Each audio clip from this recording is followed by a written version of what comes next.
On the morning of June 19, 1944, a crippled American Sherman lay trapped in a Normandy ditch, unable to move as a German Tiger tank closed in with its 88mm gun aimed right at it. The crew braced for death, until Sergeant Daniel Harker gave an order so insane his own men thought he had snapped.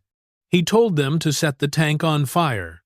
Except the fire was fake, and minutes later, the crew of that unstoppable Tiger leaped out of their own tank and surrendered to a Sherman that could not even turn its turret. This is how one impossible bluff became one of the wildest moments in the entire war. At 8:42 on the morning of June 19, 1944, Sergeant Daniel Harker sat on the turret roof of a stalled Sherman tank in a Normandy apple orchard, listening to rain drip off the branches and into the mud around him, wondering how long it would take before someone noticed they were alone. Company C, 3rd Battalion, 115th Infantry, had pushed off at first light, Shermans and infantry moving together down the narrow farm roads south of St. Lo. The German lines were thin in places, gone in others, but every hedgerow still had the potential to hide a machine gun, a pack gun, or something worse. The day's objective was simple on paper. Push a mile, clear 3 hedgerows, link up with the neighboring battalion. On the ground, nothing about Normandy was simple. Harker's tank was called River Mare, white letters brushed along the side of the hull by some bored crewman weeks earlier in England.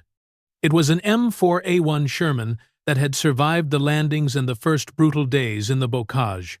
It had bullet scars in the hull, new welds on the front plate, and a gun tube that had fired enough high-explosive rounds to rattle every man who had ridden under it. The tank was tired. So were the men. Harker was 26 years old, Iowa farm boy, National Guard before the war. Gunner Private Neil Watson was 22, good with a sight and hopeless with cards. Loader Private Louis Calder was 21, could sleep anywhere and eat anything.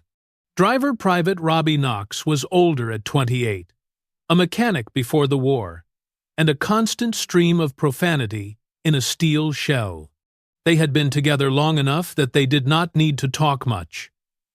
A nudge on the shoulder, a look, a gesture with a gloved hand was enough to move the turret, raise the barrel, check the periscope. River Mare had been acting wrong since dawn. The radial engine coughed on climbs. The turret traverse groaned when Watson tried to crank it fast. Knox had joked that the tank was already halfway back to the factory in spirit. Nobody was laughing at 9:05. When the left track climbed a muddy lip at the edge of a drainage ditch, slipped, caught on something solid and invisible, and locked. The Sherman lurched forward. Harker nearly slid off the turret roof. Knox swore, clutched the controls, and throttled up. The engine roared, but the tank did not move. The nose dipped into the ditch and stayed there. Harker climbed down to look. The left track had ridden up onto a buried fence post left from before the war. The track shoe was twisted. One of the drive sprocket teeth was snapped. Mud filled the gap like cement. River Mare was not stuck. River Mare was broken. The rest of the platoon rumbled forward, one tank after another, turrets scanning the hedgerows. They could not stop for a single crippled vehicle. The radio in Harker's turret crackled. The company commander's voice came through, thin and distorted with static. 3-2, this is 3-6. Sit tight. Recovery crew will come for you after dark.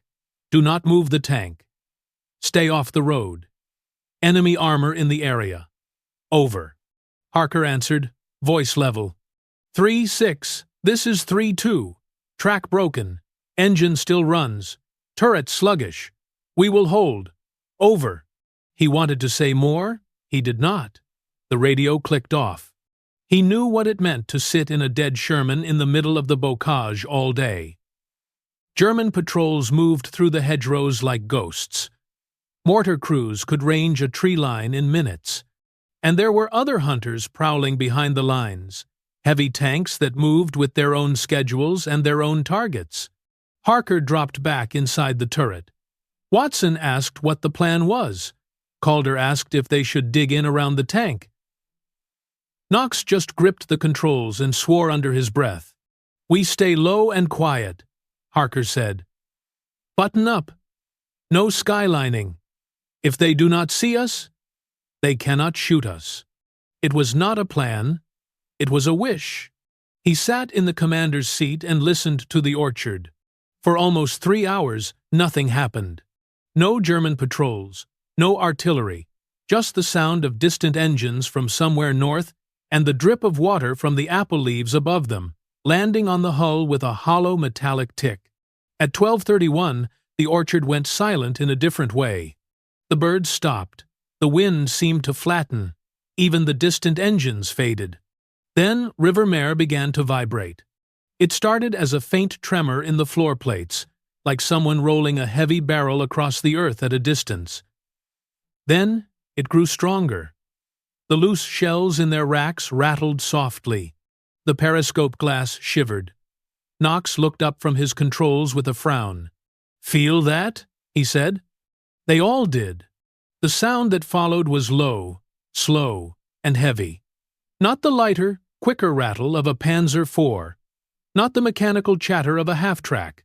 This was deeper, more deliberate, with a rhythm that any Allied tanker by June of 1944 had learned to fear. Tiger. They did not need to say the word. It hung in the air like the smell of oil and cordite. Harker slid up into the cupola and pressed his eye to the cracked periscope. The view was warped at the edges, but the center was clear enough. The orchard road ahead of them dipped and then rose toward a break in the hedgerow. Branches shook. A dense mass of green parted. Then the nose of a heavy German tank pushed through. Iron cross on the plate, thick glacis angled like a bunker wall, and above it the long barrel of an 88mm gun, swinging slowly like a pointing finger. The Tiger tank rolled into full view at 12:39, its tracks ripping deep grooves in the softened earth between the trees.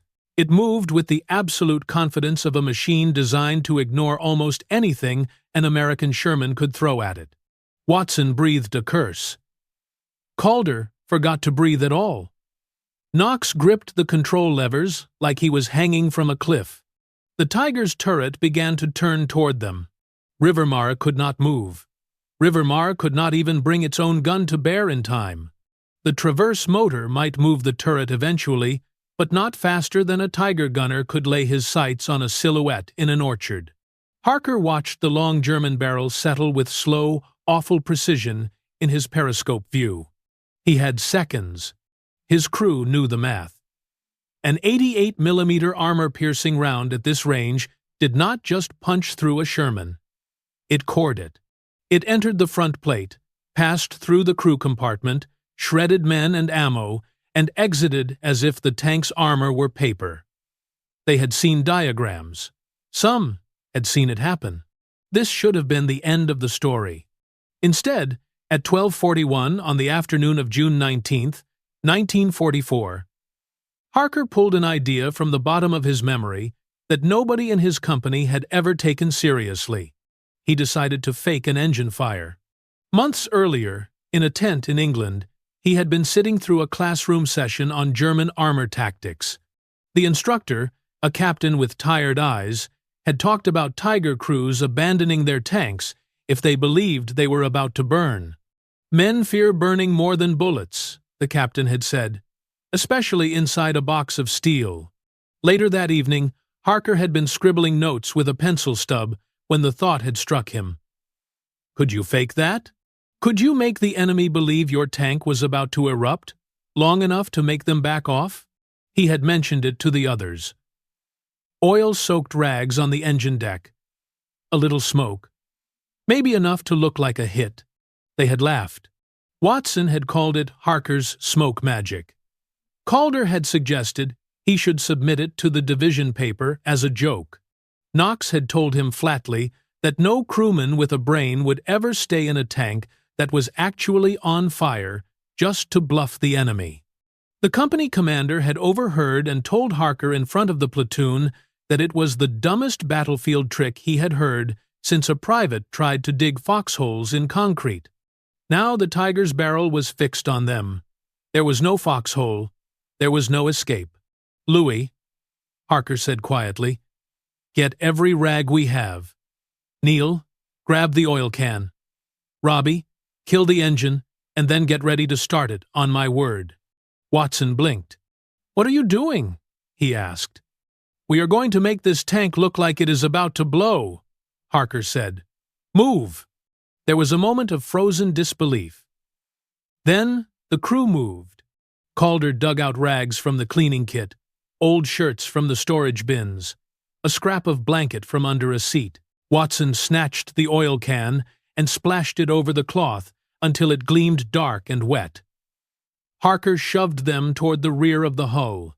They climbed out into the orchard air, keeping the tank between themselves and the Tiger, moving low and fast along the fender. The rain had stopped, but the ground was still slick. Mud sucked at their boots. Harker reached the engine deck and flipped open the armored grates. The hot smell of metal and fuel rushed out. He stuffed the oil-soaked rags into the gaps directly above the engine block. The Tiger's engine note grew louder. It was closing the distance. Watson hissed, "Sarge, this is insane."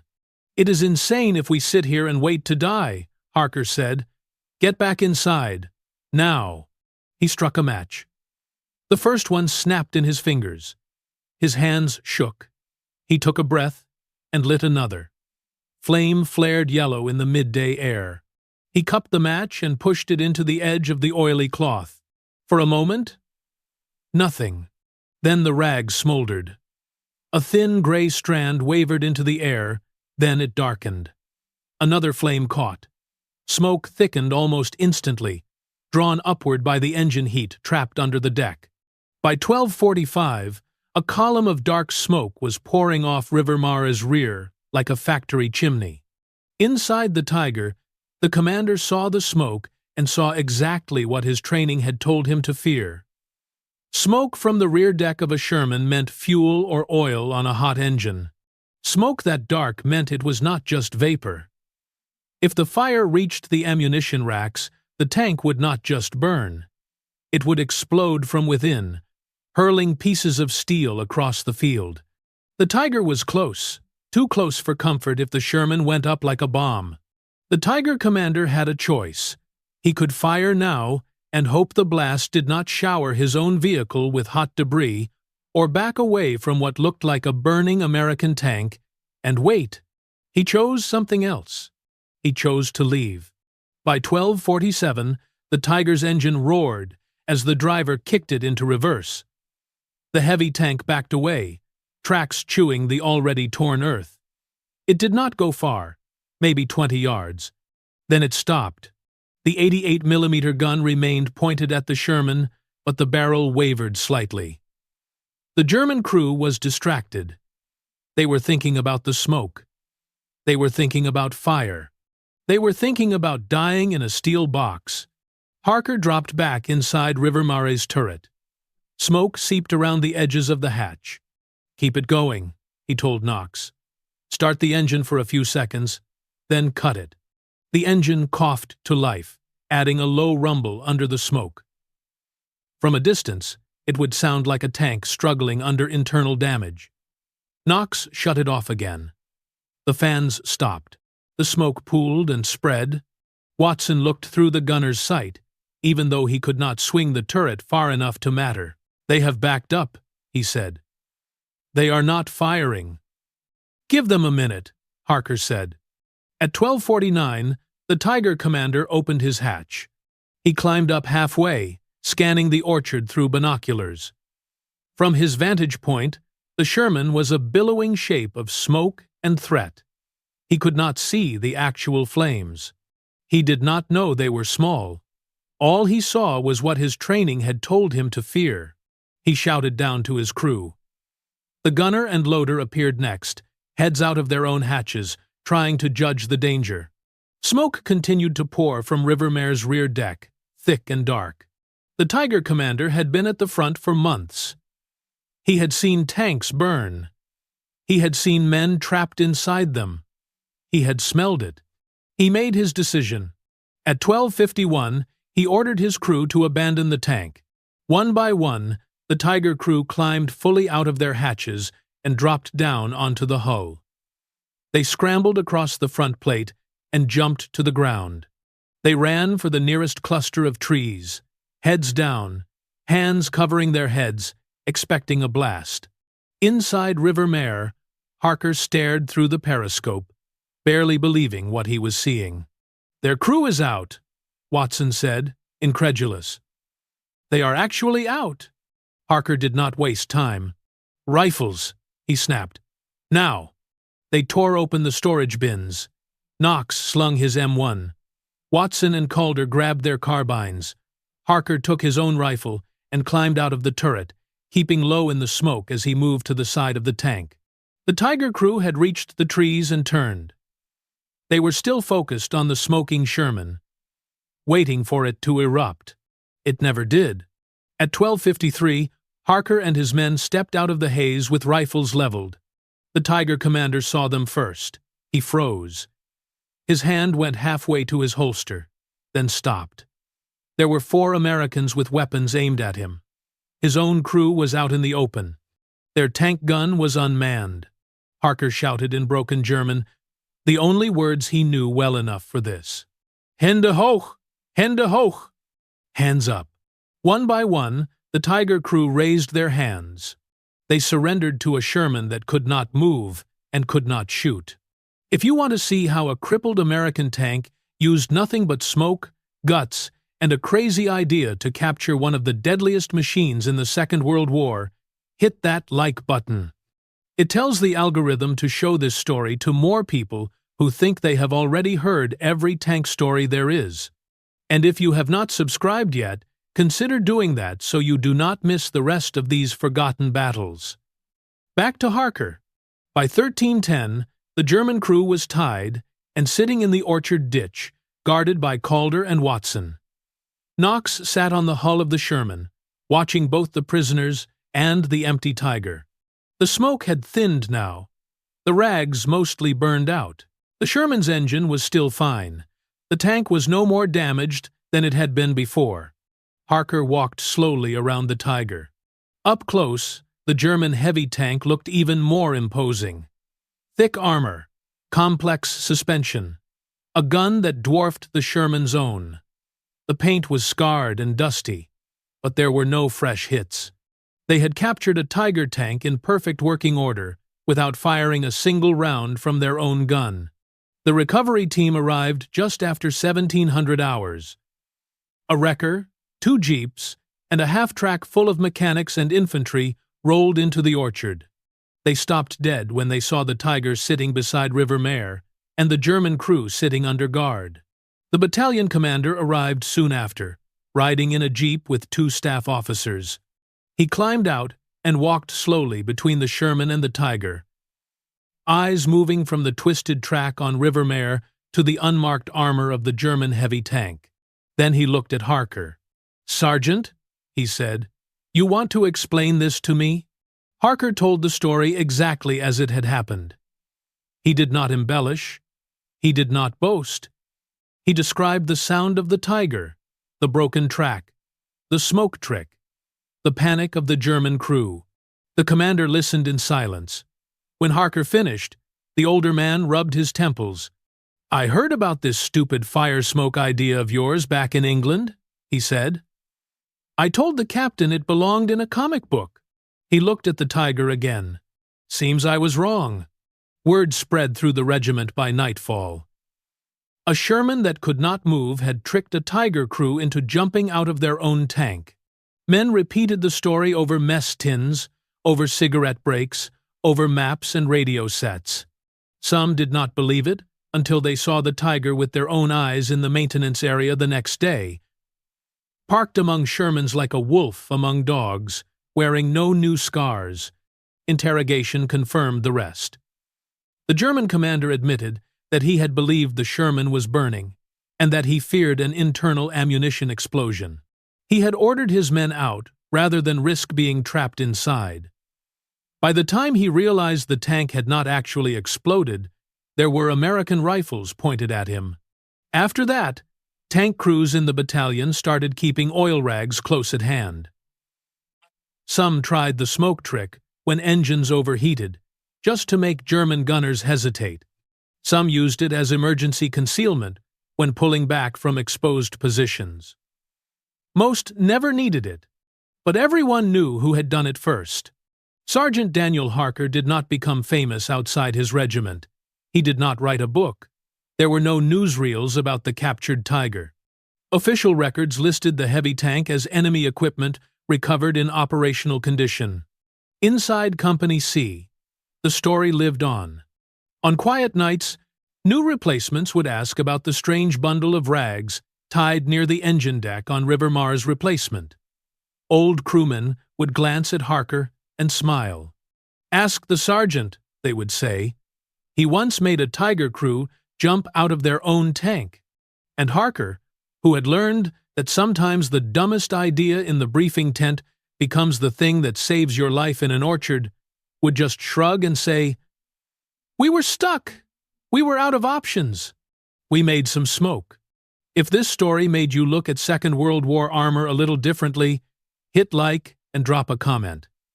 Tell us if someone in your family served in tanks, or if you have ever heard a story this strange from that war. And make sure you are subscribed, because there are more forgotten moments like Sergeant Harker's that never made it into the history books. Until now.